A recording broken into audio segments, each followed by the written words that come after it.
So Mavuika was always crazy good when she first came out. Just multiple playstyles, multiple uses, crazy amounts of damage, very unique playstyles with the motorbike and stuff like that, the Pyre Archon, you name it. She had a lot of good things about her where she was probably one of the best characters in the game period. Right now we're finally getting her first rerun ever after her release banner, and we've recently seen many more interesting character releases like Skirk for example that has like crazy amounts of damage and stuff like that. So in this video we'll be revisiting Mavuika and we'll be seeing if she still has like the crazy value she once had, or is she like slowly falling off? Is it worth it for you to get Mavuika on her rerun or no? Before we do that though, if you decide you should get Mavuika or you want to go for Constellations or weapons, the best way to get Genesis crystals for that is going to be throughout LDshop.gg. LDshop is a cheap, fast, and safe game top-up website that offers top-ups for many games, including Genshin Impact. As you guys can see here, these are the offers they have for Genshin, and all of them are cheaper than the official game store, starting off from 15% cheaper and even more. For example, we can see that 3,280 Genesis crystals offer. It costs $50 in the official game store, but here it only costs $39.10.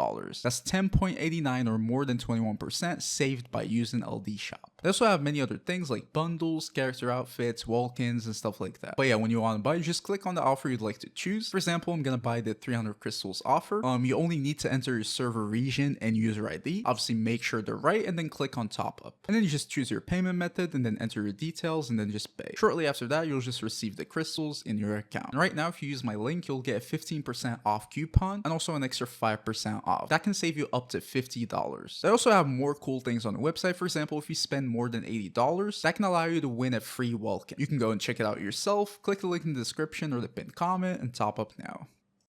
Alright, so first of all, let's see Mavuika's get what she does. I'm not going to go through it in details, she's been out for a while, so I'm just going to give you guys what you need to know. Basically, she has two playstyles, as I said before. They mainly rely on her elemental skill. So if you press your elemental skill, it's just going to create like a circle around you, and that circle is basically just going to be dealing pyro damage. That's in very simple terms. You can switch characters and that circle is going to be still dealing pyro damage, and it's also going to be applying pyro pretty well. That's how Mavuika can be played as an off-field sub-DPS. You won't really use Mavuika, you just use your elemental skill and then move to the next character. That's it. And then you can use your burst if you have it, that we're going to talk about in a little bit. The second playstyle is that you hold your elemental skill, and Mavuika is going to be on a motorbike. Her normal attacks are going to be enhanced and charge attacks and stuff like that, and she's going to be dealing like good amounts of pyro damage, and she turns into a normal on-field, you know, normal attacks and charge attacks DPS. That's pretty much her two playstyles. For elemental burst, you can use it on both, but it's not going to charge with normal energy. It only charges when your teammates consume Night Soul points. So they basically need to be from Natlin. The more Night Soul points they consume, the faster your elemental burst is going to charge on Mavuika. And it also charges a little bit when you do normal attacks with your teammates. But in general, if you want to have a consistent burst on Mavuika, then you need at least one Natlin teammate or two on your team. For elemental burst, is basically just damage. That's it. But yeah, that gives her two very distinct and different playstyles. She can deal damage on her own and buff herself, or she can also buff your teammates and apply off-field pyro damage, which gives her very good unique value, and that's why she's usually a very good pick on your account. And also, she's not going to be any like character on these two playstyles. If you play Mavuika as a main DPS, she's going to be amongst the top main DPSs in the game, probably top 3, that's for sure. In some scenarios, she might even be the best DPS in the game. And same goes on for her off-field damage. She's going to be one of the best off-field pyro applicators and damage dealers in the game period. Her damage off-field is going to be pretty good compared to some of the top off-fielders in the game, and also her pyro application is going to be decent, and it's going to be super good and even necessary in some scenarios. For example, with Milani, her pyro application is going to be perfect. It's not going to be too fast or too slow like Xiangling, for example, and it's also much more consistent. So it's not only that Mavuika can be played in multiple playstyles, she's either the best or one of the best on all of these playstyles, and that's what made people just go grab Mavuika. She's going to be a very valuable addition to your account, and she was definitely one of the best characters in the game, that's for sure.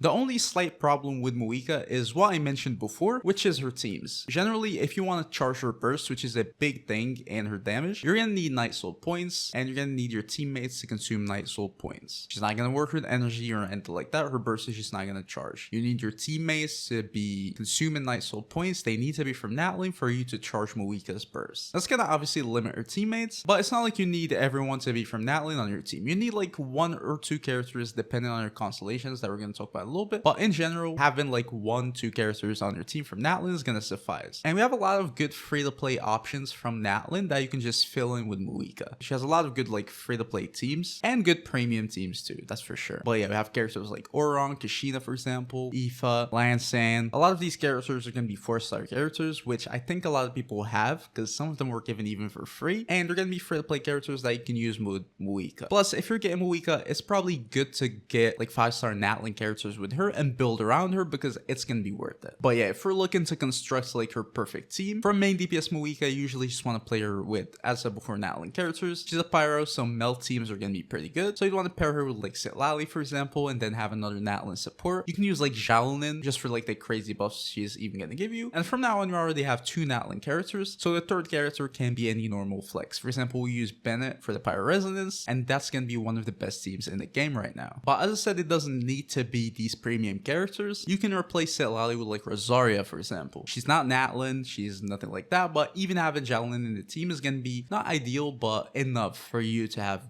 decent uptime on Mavuika's burst. So 1 Natlin character is usually going to be enough, depending on who they are, of course, and what constellation you have Mavuika in. But in general, her teams are not that strict. You just need 1 character from Natlin that fits, and then you're usually free enough to do what you want. So yeah, you can use like Rosaria, for example, or you can use Fiorina, for example, as just another buffer. Even if you don't have Xiaolin, you can use like Yan Sam, for example. But yeah, she has very good, decent options. We have a couple of good characters from Natlin right now. You probably have some. If you get Mavuika, you definitely need some. If you don't have like any Natlin characters, maybe I wouldn't recommend getting Mavuika, but if you have some and you're planning to build around her, then she's definitely a good character to get.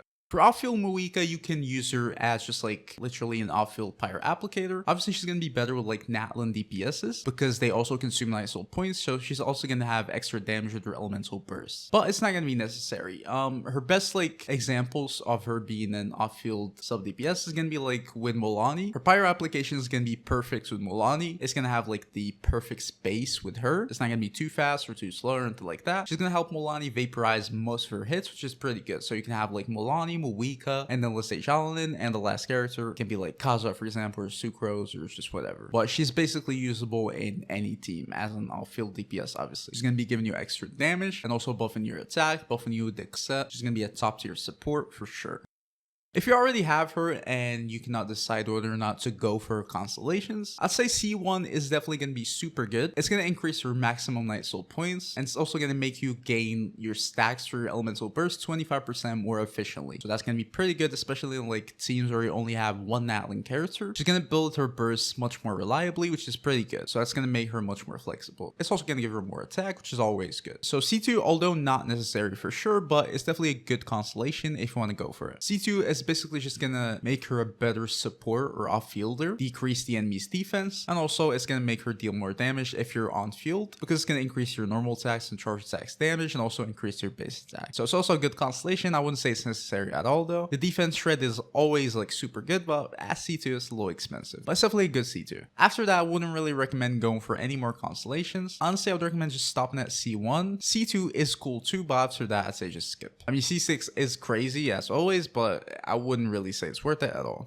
Her build is also going to be pretty simple and free to play friendly in my opinion. For a weapon, obviously you'll need a 5-star claymore. So if you don't have any, you're probably stuck with using like a 4-star option, like a serpent spine for example, or if you got the mailed flower or like the Fontaine craftable weapon. Those are all going to work fine, but it's going to be much better with a 5-star claymore. Basically any 5-star claymore weapon that's going to give you crit, just normal DPS claymores is going to be pretty good. Obviously her signature is going to be the best weapon, or you can use Beacon of the Reed Sea for example, the Wolf's Graystone, just whatever. Any good DPS 5-star weapon is going to work fine. For artifacts, it's going to be pretty simple. It's just the Natlin sets. If you're playing her on field, then you'd want the Obsidian Codex. And if you're playing her off field, you'd want to use the Scroll of the Hero of the Cinder City. It's going to be a great support set that you don't want any other options. Those are her only options. Just make sure you get them. On field, it's going to give you crazy crit. Off field, it's just going to give you crazy support to your teammates. Artifact stats, you want attack on your sands, your spiral damage bonus in your goblet, and then on your circlet, you probably just want crit damage, or maybe crit rate if you're playing her off field. Substats, you want crit rate, crit damage, attack, and maybe some elemental mastery, and that's pretty much it for her Mavuika build, which is pretty easy and simple to build.